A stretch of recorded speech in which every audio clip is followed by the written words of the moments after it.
Hi, everyone. Welcome to this episode of Media Mayhem. Today, our guest is Tony Ortega. He is the executive editor of The Lip TV and is formerly the editor of The Village Voice.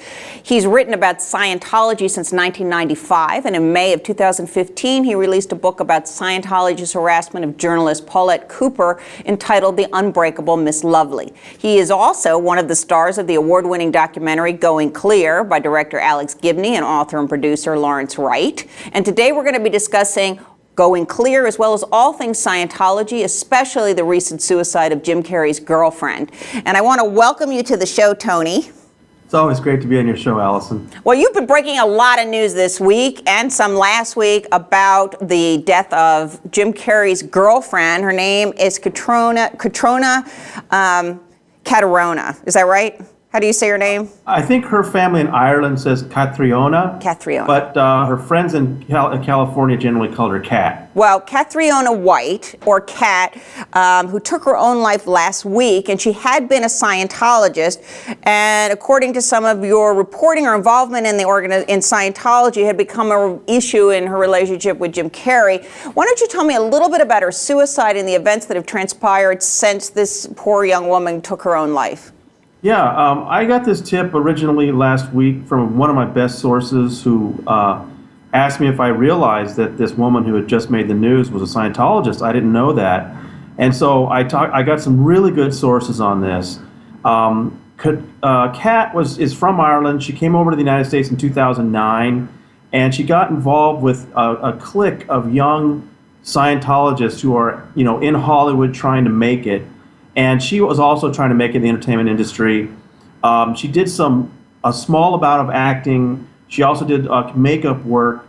And then in 2012, everything changed for her. It was a real monumental year. That was the year she met Jim Carrey and began dating him. They dated for about 5 months. Also that year, her father back in Ireland died of brain cancer. And it was especially difficult for her because she couldn't go to the funeral. It turns out she was in the United States illegally. She only dated Jim Carrey for about 5 months, and they broke up. And then a few years later, this year, they started dating again. And they then were seen various places. And then on Thursday, September 24th, Jim reportedly broke up with her. And she was found dead by her friends on Monday, September 28th. Now, we still don't know when in that period she actually took the drug overdose. Some people are pointing out that the third anniversary of her dad's death was on the 26th. But that time of death has not been established. We don't know when she died. Her friends found her on the 28th. And so once I found out she had been a Scientologist, there was a lot of information about, what she had done in Scientology. But the real surprise came a few days later when Ed Winter, the Los Angeles coroner, told reporters that they were asking about the funeral and the family in Ireland and Jim Carrey, and Ed Winter told them, well, no, I have to release her to her husband. And they said, what husband? It turns out on January 15th, 2013, Kat married a man named Mark Damian Burton in Las Vegas. And they kept it so quiet that even her friends had no idea she was married. This guy Burton has released her body to the family. Kat's being flown back to Ireland for burial, and Jim Carrey's reportedly going too. But there's a lot of questions about this Burton guy, about what Kat was doing in Scientology. All of the friends you're hearing in the press that are talking about how much they care about her and all this, they're all Scientologists. They won't talk to me. It's a really unusual and interesting set of events. And honestly, I didn't know that this was going to be such a huge story. I mean, this is more than a week, and it's still making front page news all over the world, especially in Ireland. Now, what was Kat's relationship to Scientology? You talked about how she had gone through purification ritual and ultimately, I guess, not a success since she died of a drug overdose. Right. What was her connection to Scientology, and then what was Jim Carrey's connection to Scientology? Right. I have a story coming out tomorrow which will explain that actually her encounter with Scientology began in Ireland. I was originally told that by my sources, but I wasn't sure they were right about that. I thought she had first run into Scientology in Los Angeles, but now I find that they were correct from the start. She did encounter Scientology originally in Ireland, and I'll have more details about that tomorrow. She came over and hooked up to this group of young Scientologists who, they have been in, Scientology likes to get young hopefuls who want to get into Hollywood and get them into Scientology. They get to go to parties and meet people like Erica Christensen and Beck and the Masterson clan. And she was part of that group that wanted to, they want so much to get into that level of fame. But instead they're toiling at these small, movies or web series that, don't get seen very much. But during that time, she started, they encouraged her, go to the Hollywood Celebrity Center, start taking courses. And I'm told she started taking courses 4 or 5 years ago. Then this year, when she was starting to date Jim Carrey again, her friends were concerned about whether she was up to it because, dating Jim Carrey is apparently not the easiest thing in the world. And her friends were assured, oh no, it's okay. She just got done with the purification, the purif they call it, and she started her objectives. Well, that's Scientology code. What that means is that she had finished something called the Purification Rundown. This is an important but fairly early course that Scientologists take. All of them have to take it, where you sit in a sauna for 4 or 5 hours a day for up to a month or longer and ingest increasingly high doses of vitamins. So you get to the point where you're taking 5,000 milligrams of niacin a day. It's risky. It makes people sick. On her Instagram, she said that it was like run, puke, repeat. And on day 29, I can't feel my legs. Those are the things she was saying on Instagram about the Purification Rundown. But she did finish it. She had been paired with another Scientologist who's a small-time actor named Travis Case, which is common on some Scientology courses that they give you someone else to work with. They call your twin. And then she and Case had then gone on to work on the objectives in a course that's called the Survival Rundown.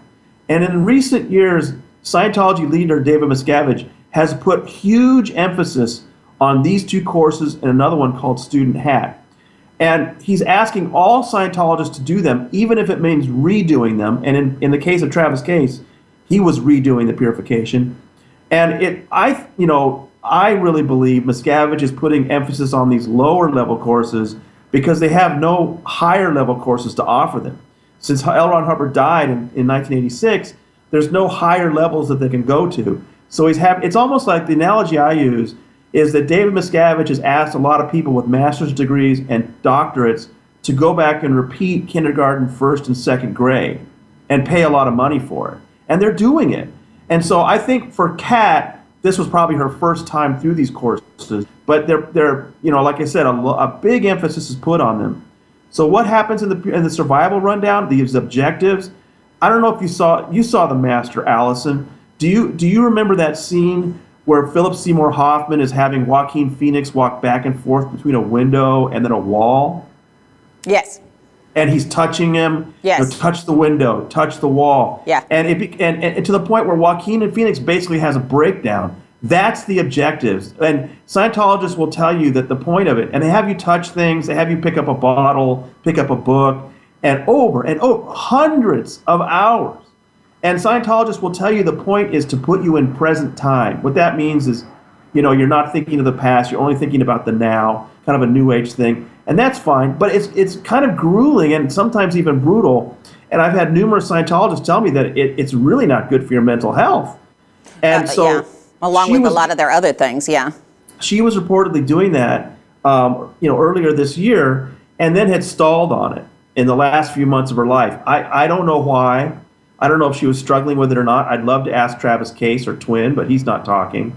For whatever reason, she was not doing well. But this was not an absolute beginner in Scientology. She had been in Scientology for several years, had completed significant courses, and I find it interesting. People are making a big deal about the fact that she apparently killed herself with drugs that were actually owned by Jim, and she had apparently taken some drugs out of his medicine cabinet, including some sedatives that might have killed her, and they were Jim's under an alias, and that to me is significant because as a Scientologist, she wouldn't have drugs of her own, so she had to get them from somewhere, and I think that may be the reason why she took Jim's. Let me ask you this. I mean, there's a couple of questions, but there are issues about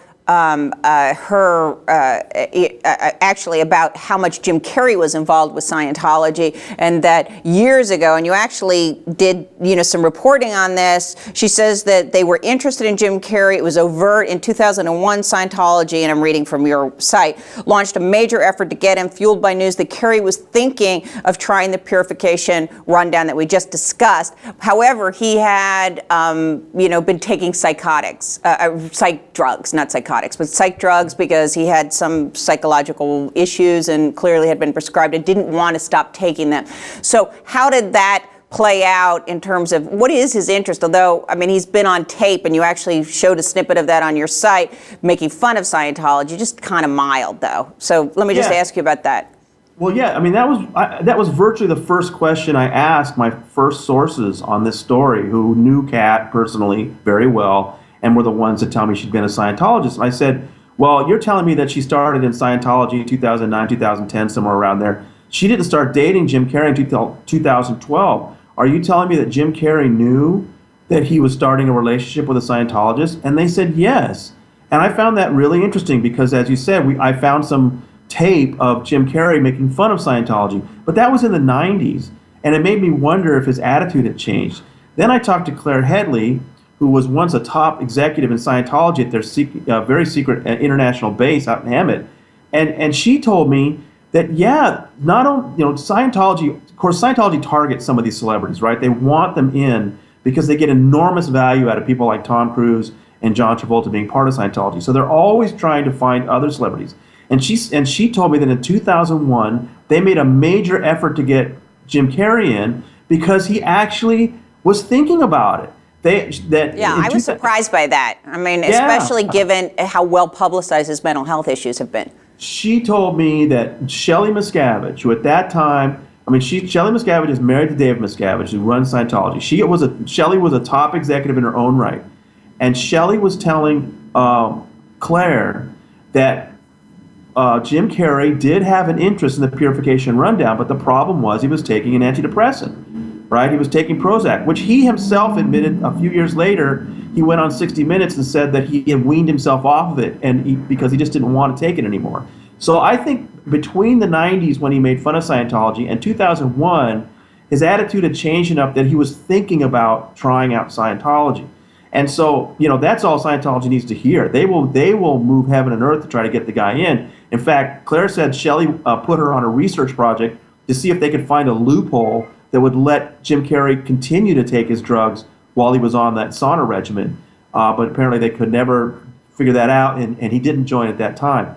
So if Scientology, even though it was 11 years later, right, 2012, found out that one of their members, even somebody that had only started a couple years before, if Scientology found out that one of their members was now dating Jim Carrey, Mike Rinder, their former spokesman, told me there's no question Kat would have been pulled down for questioning about that. And she might have been under some pressure to at least tell Scientology what was going on in their relationship, if not to try to encourage Jim Carrey. That's why I think the Scientology angle is very important here. I am not saying that Scientology was the reason Kat took her life.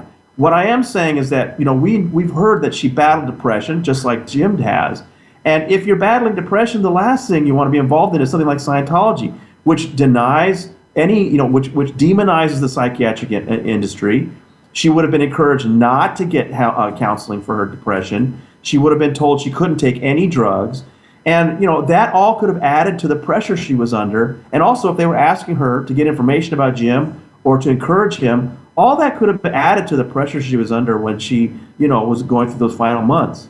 Now, let me ask you about the details surrounding her death, and this is part of why the story has legs and keeps going on, is that it's we were given different kinds of reports, and you've actually reported on it that the person that found her wasn't necessarily the person that actually found her, and then you actually managed to get whoever was present and found her body on the phone, and he wouldn't speak to you. So a bit of a conspiracy of silence, but what actually are the details surrounding how her body was actually found?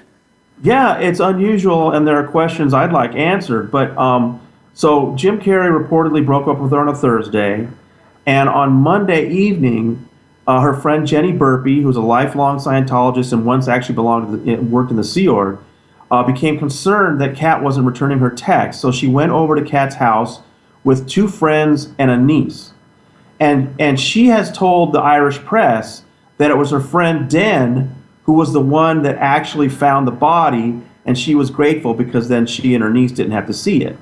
And I thought it was odd that they didn't name Den, because I knew who that was. I knew that Kat had good friends named Lena and Den Bradshaw. And so it's Den Bradshaw who was the guy that discovered Kat's body, which, you know, if the press is going to be in this much of a feeding frenzy, you'd think they'd want to know that basic fact. And so I revealed that today. I called Den yesterday. I got an email from him today. He just wants to know who my source is. You know, he's not denying anything. He's and I'm not saying anything negative about the guy. I'm just saying he was the one who found her body. Now, I would like to know if... I'm just laughing because people don't. Generally, reporters give their sources out to people that make a phone call and ask you that question. But go ahead. So you would like to know. Yes. Well, you know, I mean, Jenny has told the press that the door was open when they got there, that she immediately called the police. I just like to hear from Den that that's true, because, you know, we've seen in other Scientology deaths, you know, there was Kat was 30. There was a 27-year-old Scientologist who died a few years ago named Alexander Jench, and we know that the family that found him called Scientology before they called the police. I'd like to know if something like that happened. Is that the procedure? I mean, is that part of, when you talk to former Scientologists, are they instructed on how to handle somebody dying and specifically somebody taking their own life?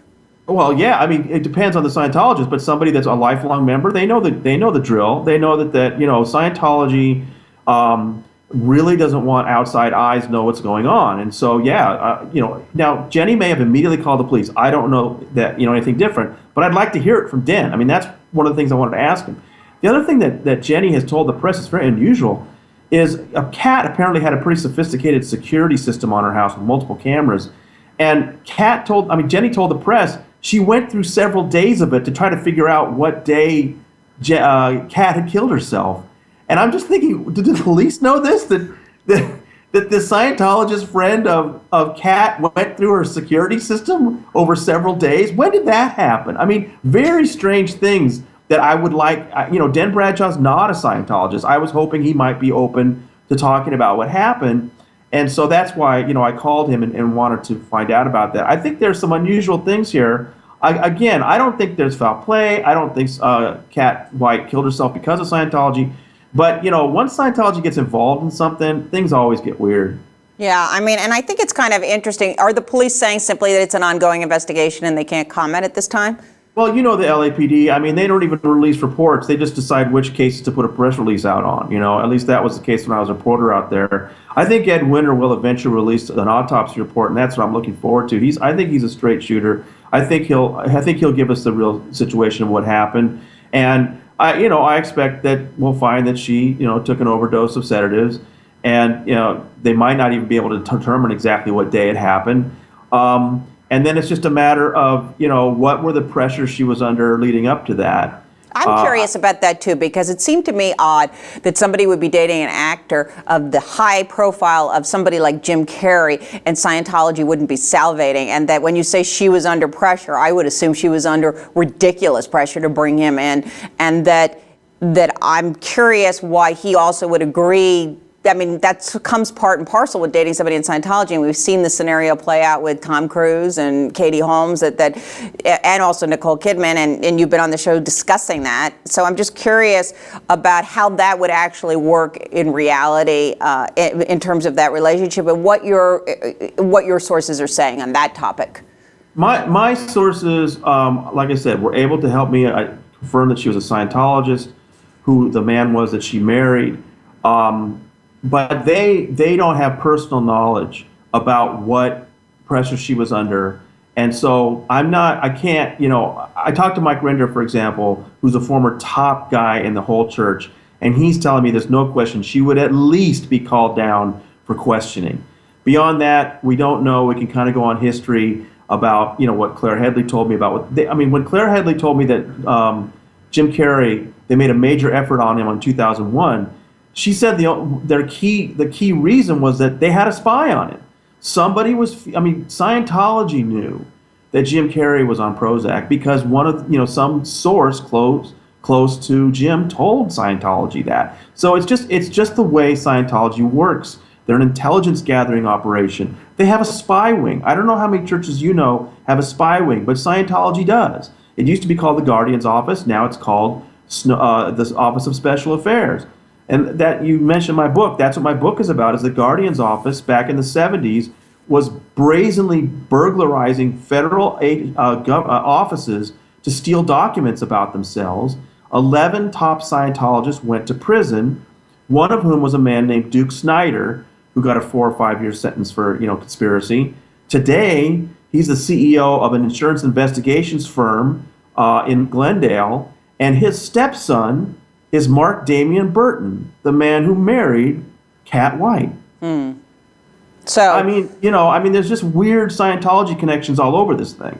well, it's good to know that there are jobs for ex-felons and places for them to work. The next question I wanted to ask Tony about was Leah Remini's new book that is expected, Troublemaker, Surviving Hollywood and Scientology. That's supposed to be out on November 3rd. And I wanted to talk to you a little bit about that book, what's going to be in it, and what kind of pressure is she still under from Scientology to keep her mouth shut?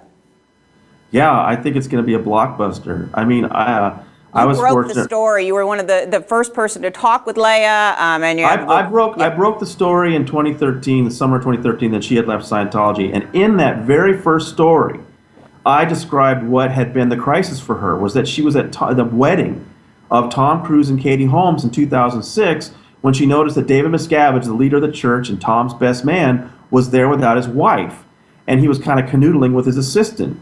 And so she started asking questions about that and got yelled at, and she got really upset and went back and wrote a knowledge report. She literally turned in Miscavige. It would be like a Catholic turning in the Pope to the Vatican, And the church then hauled her down to Clearwater, Florida, and put her through 3 months of interrogation and behavior modification until she rescinded her report, after which they billed her $300,000 for it. These are all the juicy details that she's been avoiding since she came out, and she went on Dancing with the Stars, and she got her own series, was very popular. It's all relative. She's given interviews, but she's been very vague about it. Yes. All that stuff is going to be in the book. That's why I can't wait for this book to come out, because now she's saved it. She's a very smart lady, I got to tell you. She has saved it all for the book. It's going to come out. Tom Cruise should be worried. David Miscavige should be worried. Kirstie Alley should be worried. I mean, this book, Going Clear has been so amazingly successful, but Leah's book is going to reach a whole different audience, because people are going to pick it up that remember her from King of Queens and think she's a great actress. They want to hear about her years in Hollywood, and they're going to get an amazing dose of reality about the Church of Scientology. Especially the Celebrity Center and the area. I mean, the circles that she moved in are circles that we rarely hear about, except for through you. Seriously, I mean, they've done a very good job, the celebrities, of pushing the church and proselytizing for the church and saying very little about their specific involvement and in the church. So I think I'm kind of looking forward to it. I wonder, does she still under a lot of pressure from the church to keep her mouth shut? No, I mean, she did things right. She came out and her first, if you're watching her, it became obvious her first goal was just get the career back on track, right? And she did such a brilliant job with that. She appeared on Ellen. She went on Dancing with the Stars. She got a role in a TV Land series. Then she got her own reality series. She's worked really hard since she came out to get her career going again. She looks fabulous. And all this time she's been writing a book very quietly. I mean, this woman is very smart. So now when this book comes out, I mean, she's fearless. I don't think Scientology has tried to harass her the way they have other people too. I think they know it would backfire. So she's got nothing to fear. She's got a major publisher behind her. She's got major studios behind her. This is gonna be a major bomb. Now, the one thing I am curious about is that she agreed to give ABC the big, inside scoop. And so Dan Harris of 2020 is going to be interviewing her, and it'll air on October 30th, a few days before the book actually comes out. That's interesting because ABC has chickened out at least 3 times in the last few years on big Scientology stories. I think that, and the reason is Scientology just sends them a ton of lawyer letters and tries to scare them. And ABC is a network you can scare. Now, I don't think they'll succumb this time. I think they've announced it. They're not going to do this to Dan Harris. They've done it to him before. But this time, I think they will go through with it, and it's going to be fascinating. Well, I think that would be a big change, too, in how the media, the mainstream media, covers Scientology and the fear. I mean, I think that's a bad step. For Scientology, you should be concerned because it's becoming almost commonplace because I think in part because of Going Clear, where we're able to openly discuss the Church of Scientology in the press. And speaking of Going Clear, it's doing very well. You're one of the stars of the film, and it also won a number of Emmys. And I just wanted to talk to you about reports in the Hollywood Reporter that there has been some pressure to keep Going Clear from getting an Oscar nom for Best Documentary. It also did open in theaters in New York and Los Angeles. Tony and I went to see it when I was in New York, and it's just an amazing film. For those of you who haven't seen it, it's still on HBO. You can get it on demand. So, or order it in a number of different ways on all the different media platforms. So let me ask you, Tony, do you think they're going to be successful in keeping it from getting an Oscar nod? Well, I think if anything, they're just making it more likely it's going to win. And it is available on DVD, by the way. Now you can order it and get a DVD.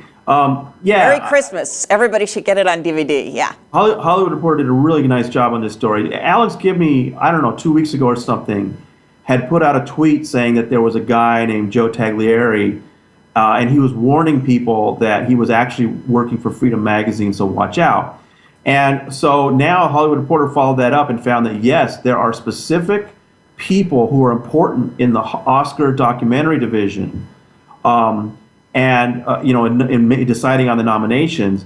And this reporter for Scientology's propaganda magazine, Freedom, has been approaching them, apparently trying to poison them against the movie. And they quoted Rory Kennedy. Like different members who've made significant contributions in the field of documentaries have said that they've been approached by this guy. I mean, Scientology's been attacking the film all year. I mean, as far back as January, they created a website and just attack Alex and Larry and the other people in the film. And it hasn't really, I think viewers know that they're going to judge the film on their own. And that it's a very compelling film. These people are telling you the truth about what they went through, and Scientology's complaints are trivial. And anyway, so it hasn't affected anything. It was up for 7 Emmys. The 3 that it won were the big 3. It won Best Documentary, and for Alex, it won Best Writer and Best Writer, Best Direction. So it took the 3 best Emmys for documentary. Now it's going to be it may be we hope it gets nominated for an Oscar. We'll see. And all Scientology's doing is drawing more attention to it, which is Allison, you know how much money studios spend on advertisement in the trades, just trying to get people to pay attention to their film to get it nominated. And Scientology just handed Alex Gibney, a priceless round of free publicity.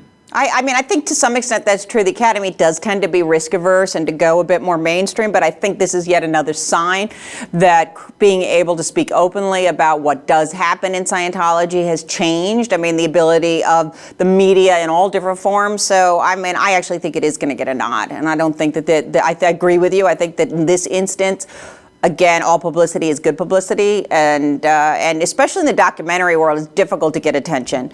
And this film has blown up. So I think it's quite interesting. And lastly, I wanted to talk to you a little bit about the wedding of Tom Cruise's daughter. She actually was married in London, Isabella Cruz, who was adopted during the marriage of Tom Cruise and Nicole Kidman.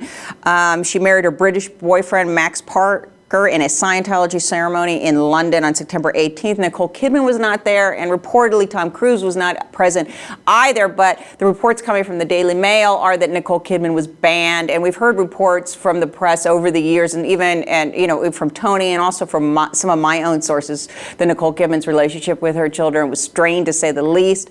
And we've also learned over the years that they chose to live with their father and continue their Scientology courses and education, and were very very, very much involved with the church.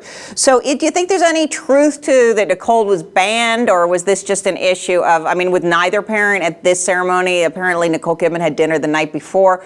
I guess the question is there any truth that she was banned? And also, what is the relationship she has now with both of her children that were adopted during her marriage to Tom Cruise?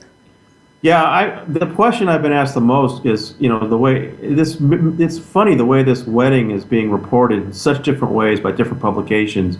And you can see which publication, there are certain publications that want it to be true, that Tom and his kids are leaving Scientology. And they look for any reason to promote that idea. And so, Tom wasn't there, Max Parker's not a Scientologist. Oh, Bella must be leaving Scientology. And I tell them, just, no, that's not enough information. Chris White is the guy that broke this news in an Australian publication called Woman's Day. And Chris is a good reporter, and he specializes in Bella and Connor. He watches them all year long. And so I think Chris's reporting was accurate, that Bella purposely did not invite Nicole or Tom because she didn't want the press circus. And she just had a small ceremony for her friends. They spent a ton of money. She met Max in East Grinstead, which is a Scientology town.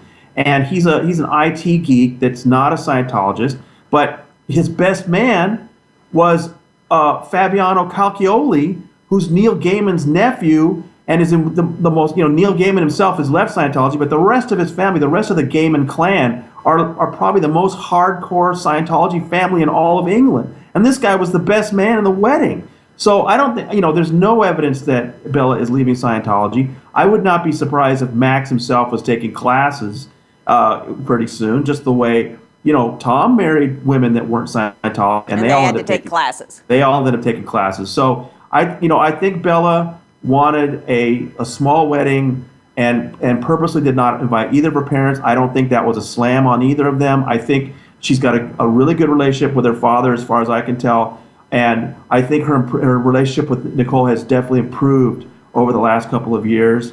And Nicole just doesn't interfere with the Scientology in Bella and Connor's lives. Yeah, I sort of read the report that way as well. I mean, it did seem, and it's not unusual for children of celebrities to not want them present at certain events because it does draw attention away from the actual event. I also wanted to ask you about reports about, and we talked about this briefly, that Tom Cruise was trying to lessen his role in Scientology in order to see Suri. And again, that kind of reporting, Suri is his daughter with Katie Holmes during the course of that marriage. And that kind of reporting also seems like wishful thinking. But I'm wondering if he actually does see Suri Cruise according to your sources, and if that or the fact that she's not a Scientologist has completely damaged the father-daughter relationship there. Well, I think it's true that he has not seen her as much as you would expect, and the I'm busy making a film thing doesn't cut it, because there are plenty of other Hollywood actors that have very busy schedules and they still spend time with their children. I think it's odd that he doesn't spend more time with her. And Star Magazine was the one that came out with this cover, Tom's leaving Scientology, based on absolutely no evidence. In fact, the only fact they presented, they said that Tom had missed the last anniversary celebration of Scientology, and that wasn't true. I had published a photograph of Tom in London last year. Not only was he there for the anniversary celebration, the photograph showed him with his medal on, the Freedom Medal of Valor. And I put that picture up, and none of the tabloids jumped on it. They don't want it to be true. And then this year, David Miscavige went down to Bogota, Colombia, and opened up a new Ideal Org, one of their special churches, which was unusual, because I don't think there are a lot of Scientologists in Colombia. And Mike Rinder was the one who said, well, you know what, I think he's opening that church now, because in a few weeks, Tom Cruise is going to be down there filming scenes for his new movie, Mena. And sure enough, when Tom was there, I have a correspondent in Bogota, and we got a photograph of Tom inside that church. So once again, there's just evidence that Tom is not leaving Scientology. If anything, he's more dedicated to it.